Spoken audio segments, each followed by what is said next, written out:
और अब आपको दिखाते हैं इंडिया सुपर 10।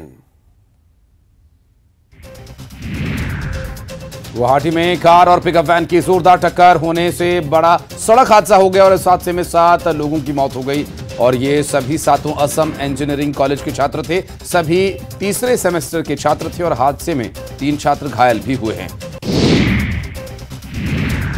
प्रधानमंत्री मोदी ने शुक्रवार को नए संसद भवन का इनॉग्रेशन किया। इस मौके पर लोकसभा स्पीकर ओम बिरला मौजूद रहे।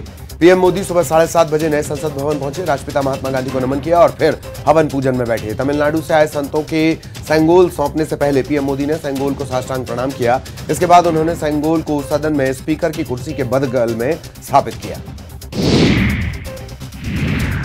नए संसद भवन के उद्घाटन कार्यक्रम के दौरान मोदी ने श्रम योगियों का सम्मान किया। सर्वधर्म सभा भी हुई। सेंगोल स्थापना के बाद पीएम मोदी ने ट्वीट किया, आज का दिन हम देशवासियों के लिए अविस्मरणीय है। नया संसद भवन हम सभी को गर्व और उम्मीदों से भर देने वाला है।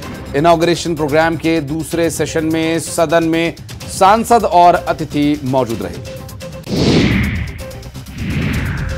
प्रधानमंत्री मोदी ने नए संसद भवन में विधि विधान से सेंगोल की स्थापना की। सेंगोल की स्थापना पीएम मोदी ने लोकसभा स्पीकर के आसन के पास की है। सेंगोल की स्थापना के बाद पीएम मोदी ने साधु संतों से आशीर्वाद लिया। इससे पहले चेन्नई से आए धर्मपुरम आधीनम मठ के 21 आधीनम ने पीएम मोदी को सेंगोल सौंपा। पीएम ने सेंगोल को दंडवत प्रणाम भी किया।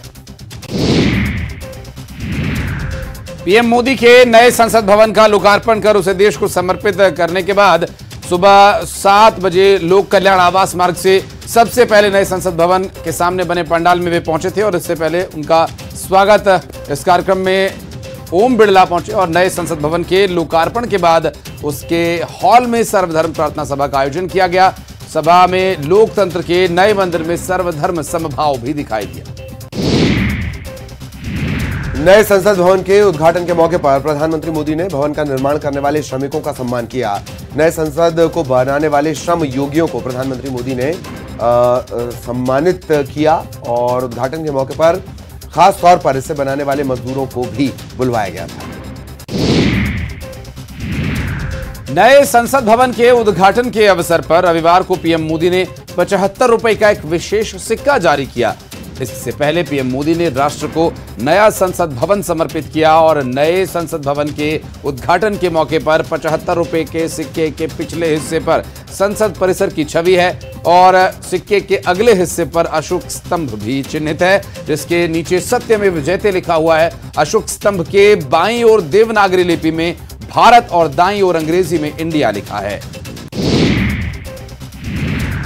नए संसद भवन में एक भित्ति चित्र प्राचीन भारत के प्रभाव को दर्शाता है। यह भित्ति चित्र रविवार को सोशल मीडिया पर सामने आया। इसमें कई लोगों ने दावा किया कि अखंड भारत के संकल्प को दर्शाता है। आरएसएस अखंड भारत को एक सांस्कृतिक अवधारणा के रूप में वर्णित करता है। संसद भवन में भित्ति चित्र अतीत के महत्वपूर्ण साम्राज्यों और शहरों को चिन्हित करता है। वर्तमान पाकिस्तान में तत्कालीन तक्षशिला में प्राचीन भारत के प्रभाव को दिखाता है।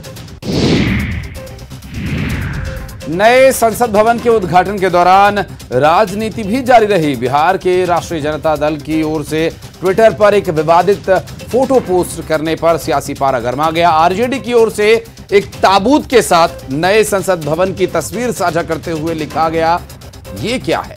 आरजेडी की ओर से यह ट्वीट ऐसे समय में आया जब प्रधानमंत्री नरेंद्र मोदी संसद के नए भवन का उद्घाटन करने के लिए पहुंचे थे। प्रधानमंत्री मोदी ने रविवार को मन की बात के जरिए देशवासियों को संबोधित किया। पीएम मोदी बोले, मन की बात का यह एपिसोड सेकंड सेंचुरी का प्रारंभ है। पिछले महीने हम सभी ने इसकी स्पेशल सेंचुरी को सेलिब्रेट किया। आपकी भागीदारी ही इस कार्यक्रम की सबसे बड़ी ताकत है। रविवार को पीएम मोदी के रेडियो पर मन की बात के 101वें एपिसोड का प्रसारण किया गया। मणिपुर पुलिस के कमांडो और उपद्रवियों के बीच राज्य के कई इलाकों में संघर्ष के हालात। केंद्रीय गृह मंत्री अमित शाह का दौरा। इसके पहले ही सेना और पुलिस ने आतंकियों के खिलाफ सख्त अभियान छेड़ा हुआ है। हिंसा के ताजा घटनाओं के बीच मणिपुरी के सीएम एन बीरेन ने यह दावा किया कि राज्य के विभिन्न इलाकों में करीब 30 आतंकवादियों को मार गिराया गया। कुछ आतंकियों को सुरक्षा बलों ने गिरफ्तार भी किया है। और बढ़ते आगे और अब नजर डालेंगे एमपी सुपर 10 पर। एमपी में मुख्यमंत्री लाडली बहना योजना में सबसे पहले खाते में आएंगे शगुन के 1 रुपए। 10 जून को पहली किश्त के 1000 आएंगे। भोपाल में 2 लाख महिलाओं का सत्यापन पूरा। मध्य प्रदेश में मिशन 2023-24 के लिए बीजेपी 30 मई से स्पेशल अभियान चलाने जा रही है। मोदी सरकार के 9 साल का कार्यकाल पूरा होने पर महासंपर्क अभियान इसे नाम दिया गया। और सबसे खास बात यह कि बीजेपी ने पूर्व प्रधानमंत्री इंदिरा गांधी के शासनकाल में लगाई गई इमरजेंसी पर एक शॉर्ट फिल्म बनवाई है और इस फिल्म को सोशल मीडिया इन्फ्लुएंसर्स, प्रबुद्ध जनों और युवाओं को दिखाया जाएगा। कर्नाटक चुनाव के बाद एमपी में भी कांग्रेस अब हिंदुत्व के सहारे चुनावी माहौल बनाने में जुटी है। इंदौर में कांग्रेस युवा भगवा नजर में आए, रंगे नजर आए। कर्नाटक चुनाव परिणाम से उत्साहित कांग्रेस हनुमान की शरण में दिखाई दी। दरअसल युवा कांग्रेस के राष्ट्रीय अध्यक्ष श्रीनिवास बीवी इंदौर पहुंचे। एयरपोर्ट से सीधे रणजीत हनुमान मंदिर दर्शन करने के लिए पहुंचे। बीजेपी के राष्ट्रीय महासचिव कैलाश विजयवर्गीय अल्प प्रवास पर गुना पहुंचे और एक सवाल के जवाब में उन्होंने कहा कि 2023 का विधानसभा चुनाव मुख्यमंत्री शिवराज सिंह चौहान और प्रदेश अध्यक्ष वीडी शर्मा के नेतृत्व में लड़ा जाएगा। वहीं दिग्विजय सिंह द्वारा बजरंग दल को बैन करने के बयान पर तंज कसते हुए कहा, दिग्विजय सिंह जब तक मध्य प्रदेश में हैं तब तक बीजेपी सरकार बनाती रहेगी। महाकाल लोक में आंधी तूफान से मूर्तियों के गिरने के बाद कमलनाथ ने ट्वीट किया। उन्होंने लिखा कि आज जिस तरह से महाकाल लोक परिसर में आंधी चलने से देव प्रतिमाएं जमीन पर गिर गई हैं, ये दृश्य किसी भी धार्मिक व्यक्ति के लिए अत्यंत करुण है। मैं मुख्यमंत्री से मांग करता हूं कि महाकाल लोक में जो प्रतिमाएं गिरी वहां नई प्रतिमाएं तुरंत स्थापित की जाए, घटिया निर्माण करने वालों को जांच कर दंडित किया जाए। इंदौर में भगवान परशुराम की जन्मस्थली जानापाव में परशुराम मंदिर में मूर्ति प्राण प्रतिष्ठा को लेकर विवाद खड़ा हो गया।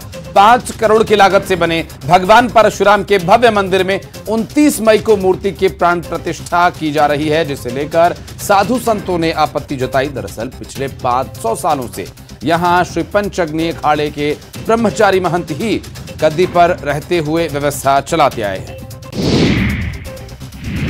मंदसौर में निजी यात्री बस पलटने से 3 यात्रियों की मौत हो गई, 19 यात्री घायल हो गए। हादसा दलौदा के भावगढ़ फंटे के पास हुआ। यहां भोपाल की तरफ से आ रही चार्टर्ड बस डिवाइडर से टकराकर बेकाबू होकर पलट गई। गंभीर रूप से घायल 8 यात्रियों को इंदौर रेफर किया गया। कलेक्टर दिलीप कुमार ने बताया कि मृतकों के परिजनों को 4-4 लाख की आर्थिक मदद दी जा रही है। ये बस भोपाल से नीमच जा रही थी। अनूपपुर में अवैध उत्खनन काल में 2 परिवारों के लिए ये काल बन गया। दरअसल बनगवा नगर परिषद में अवैध कोयला उत्खनन के द्वारा 2 महिलाओं की जान ले ली गई। दरअसल खदान में अवैध कोयला उत्खनन के दौरान खदान धंस जाने की वजह से हादसा हो गया। पुलिस अन्य किसी के मलबे में दबे होने की आशंकाओं के चलते रेस्क्यू कर रही है और अनूपपुर कोयलांचल क्षेत्र में अक्सर इस तरह की दुर्घटनाएं होती रहती हैं। शाजापुर में एक डिब्बे में ब्लास्ट होने से 11 साल की लड़की घायल हो गई। मामला कालापीपल थाना इलाके के बहरावल गांव का है। यहां पर आंगन में लड़की को टूथ पाउडर का डिब्बा दिखाई दिया और जैसे ही उसने इसे हाथ में उठाया, इसमें धमाका हो गया। धमाके के चलते लड़की के हाथ और पैर में चोट आई है। आवाज सुनकर घर में मौजूद लोग दौड़ पड़े, उसे तुरंत अस्पताल में भर्ती करवाया गया। मुरैना में फूड पॉइजनिंग के चलते 7 बच्चों और 5 महिलाओं सहित 12 लोग बीमार हो गए। मामला कैलारस थाना क्षेत्र के कौंडेरे और चौडेरे गांव का है, जहां ठेले की चाट खा लेने से 7 बच्चों सहित 5 महिलाओं की तबीयत बिगड़ गई। देर रात इन लोगों की हालत बिगड़ती देख कैलारस के अस्पताल में इन्हें भर्ती करवाया गया। बुरहानपुर के भावसा गांव में पूर्व मंत्री अर्चना चिटनीस ने जल तीर्थ यात्रा निकाली। बड़ी संख्या में लोग शामिल हुए। जल तीर्थ यात्रा निर्माणाधीन भावसा माध्यम सिंचाई परियोजना पर पहुंची और इसे देखकर ग्रामीण और किसान खुश हो गए। पूर्व मंत्री अर्चना चिटनीस ने जल की एक-एक बूंद का महत्व बताते हुए कहा कि प्रदेश सरकार ने 159 करोड़ से ज्यादा की लागत से परियोजना का निर्माण करवाया है। और अब छत्तीसगढ़ सुपर 10। नए संसद भवन को लेकर छत्तीसगढ़ में कांग्रेसियों ने विरोध किया, जल सत्याग्रह किया। राष्ट्रपति से उद्घाटन नहीं कराए जाने को लेकर यह प्रदर्शन किया गया, जिसे लेकर बीजेपी प्रदेश प्रभारी ओम माथुर ने निशाना साधा। राष्ट्रपति से उद्घाटन नहीं कराने पर सीएम ने भी बीजेपी पर पलटवार किया। छत्तीसगढ़ बीजेपी के प्रभारी ओम माथुर 4 दिनों के बस्तर दौरे पर हैं। जगदलपुर पहुंचने पर उन्होंने कहा कि विधानसभा चुनाव के मद्देनजर सभी विधानसभा इलाकों में कार्यकर्ताओं की बैठक ली जाएगी। संगठन को मजबूत करना पहली प्राथमिकता, हर कार्यकर्ता को काम देना मुख्य उद्देश्य है। ओम माथुर के दौरे पर सीएम ने निशाना साधा है। कोरबा में आदिवासी शक्तिपीठ में आदिवासी महापंचायत का आयोजन किया गया। महापंचायत में प्रदेश के आबकारी मंत्री कवासी लखमा ने शिरकत की। उन्होंने बीजेपी नेताओं के दौरे पर निशाना साधा।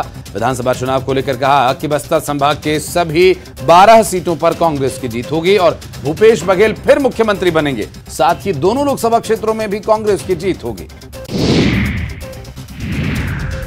कोरबा में आबकारी मंत्री कवासी लखमा अनोखे अंदाज में नजर आए। छत्तीसगढ़ के पारंपरिक वाद्य यंत्र को बजाते दिखे। बुधवारी बाजार स्थित आदिवासी शक्तिपीठ में आयोजित कार्यक्रम में मंत्री कवासी लखमा शामिल हुए और मांदर की थाप पर थिरकते नजर आए। रायपुर में शंकराचार्य निश्चलानंद सरस्वती ने बड़ा बयान दिया। उन्होंने राजनीति में धर्म की परिभाषा पर कहा कि राजनीति, राजधर्म, दंडनीति, अर्थनीति और छात्र धर्म पर्यायवाचक है और राजनीति में तुष्टीकरण पर उन्होंने निशाना साधते हुए कहा कि राजनीति के नाम पर तुष्टीकरण अभिशाप है। बजरंग दल पर बैन करने के सवाल पर कहा कि हनुमान जी खुद निपट लेंगे क्योंकि वे शूरवीर हैं। बेमेतरा में पुलिस अधिकारियों के स्थानांतरण का मामला तूल पकड़ता जा रहा है। प्रधान आरक्षक ने विधायक आशीष छाबड़ा पर मानसिक प्रताड़ना के आरोप लगाए हैं। इस मामले में राज्यपाल को डीजी के नाम ज्ञापन सौंपा गया है। न्यायिक जांच की मांग की गई है। वहीं विधायक ने इसे सिविल सेवा आचरण संहिता का उल्लंघन बताया। कोंडागांव में कोर्ट में तैनात एक आरक्षक ने अपने ही राइफल से गोली मारकर आत्महत्या कर ली। कोर्ट परिसर से गोली चलने की आवाज आते ही हड़कंप मच गया। घटना की जानकारी मिलते ही पुलिस और फॉरेंसिक टीम मौके पर पहुंची और इस पूरे मामले की जांच शुरू की गई। बीती रात जवान ड्यूटी कर घर गया था।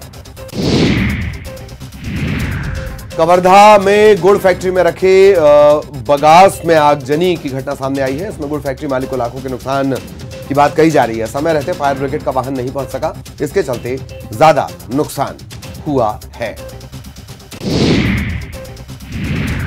चुनाव नजदीक आते ही जशपुर में चुनाव के बहिष्कार का सिलसिला शुरू हो गया। अभयारण्य के बीच बसे 7 गांवों के ग्रामीणों ने बैठक की और बैठक के बाद उन्होंने चुनाव के बहिष्कार का ऐलान कर दिया। बता दें कि सभी ग्रामीण अभयारण्य के क्षेत्र में होने की वजह से सड़क निर्माण को लेकर बार-बार वन विभाग की आपत्ति लगाए जाने से नाराज हैं। सड़क का निर्माण काफी हद तक हो चुका है, लेकिन 4 किलोमीटर तक की सड़क नहीं बनने की वजह से यहाँ काफी परेशानी हो रही है, जो कि पिछले 5 वर्षों से जारी है। कवर्धा के ग्रामीण इलाके में पशु औषधालयों की हालत बद से बदतर है। यहां संसाधनों की कमी के चलते औषधालय केंद्र में ताला लटका हुआ है। भवन देखरेख के अभाव में खंडहर होते जा रहे हैं। स्थानीय लोग कई सालों से इसकी मांग कर रहे हैं, लेकिन कोई सुध लेने वाला नहीं। इसके चलते लोगों को परेशानी होती है। और बढ़ते आगे अंतर्राष्ट्रीय खबरों पर नजर डालेंगे इंटरनेशनल सुपर 10 में। नासा के परसिवरेंस रोवर और चीन के झुरोंग रोवर को मंगल ग्रह पर बहती नदियों और भीगे हुए रेत के टीलों के संकेत मिले हैं। चीन के रोवर ने पाया कि करीब 4 लाख साल पहले अत्यधिक ठंड की वजह से रेत के टीले जमकर कड़े हो गए होंगे। वहीं नासा के परसिवरेंस को ये संकेत मिले हैं। वो ये बता रहे हैं कि ताकतवर जलमार्ग ने जेजिरो क्रेटर में अपना रास्ता बनाया और उसकी वजह से अच्छी खासी दर से यहां पानी गिरा होगा। पाकिस्तान से एक ऐसी खबर आई जिससे जानकर आपकी हंसी छूट जाएगी। दरअसल पाकिस्तान तहरीक-ए-इंसाफ के नवनियुक्त महासचिव उमर अयूब खान ने रविवार को आरोप लगाया कि इस्लामाबाद पुलिस ने उनके घर पर छापा मारा और उनकी कार चुरा कर ले गए। पुलिस का मजाक उड़ाते हुए उन्होंने कहा कि उन्हें चोरों को पकड़ने के लिए चोरों को बुलाना पड़ेगा। पाकिस्तान में खैबर पख्तूनख्वा के चहकान इलाके में मोटरसाइकिल पर सवार एक आत्मघाती हमलावर के ने सुरक्षा बल के काफिले को निशाना बनाया। 22 सुरक्षा बल इसमें जख्मी हो गए हैं। आधिकारिक सूत्रों ने कहा कि सूचना के मुताबिक ये विस्फोट एक आत्मघाती हमला था। इसमें मोटरसाइकिल पर सवार एक अज्ञात आत्मघाती हमलावर ने सुरक्षा बलों के काफिले के पास पहुंचकर खुद को उड़ा लिया। सोलोमन द्वीप के तट पर रविवार को 5.8 तीव्रता वाला भूकंप आया और ये जानकारी यूरोपीय मध्य सागरीय भूकंप विज्ञान केंद्र ने दी और कहा कि ये भूकंप सोलोमन द्वीप की राजधानी होनियारा से लगभग 150 किलोमीटर दक्षिण पूर्व में स्थानीय समय अनुसार रात के समय हुआ, जिसका केंद्र 150 किलोमीटर गहराई में बताया गया। पाकिस्तान के गिलगित बाल्टिस्तान इलाके में हुए हिमस्खलन में तकरीबन 10 लोगों की मौत की खबर है। इसमें 3 महिलाएं भी शामिल हैं। पुलिस के मुताबिक पहाड़ी इलाके में अस्तोर जिले में यह हादसा हुआ। 25 लोग बुरी तरह से घायल हैं। स्थानीय लोगों की मदद से राहत और बचाव कार्य शुरू कर दिया गया है। बाद में सेना के जवान इस अभियान में शामिल हुए। घायलों का अस्तोर जिला मुख्यालय में इलाज चल रहा है। 12 की हालत गंभीर बताई जा रही है।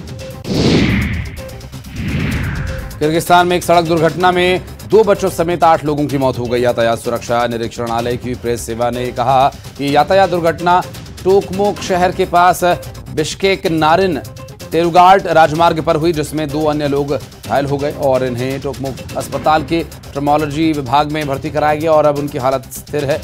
सड़क हादसा समय अनुसार दोपहर के करीब 3 बजे।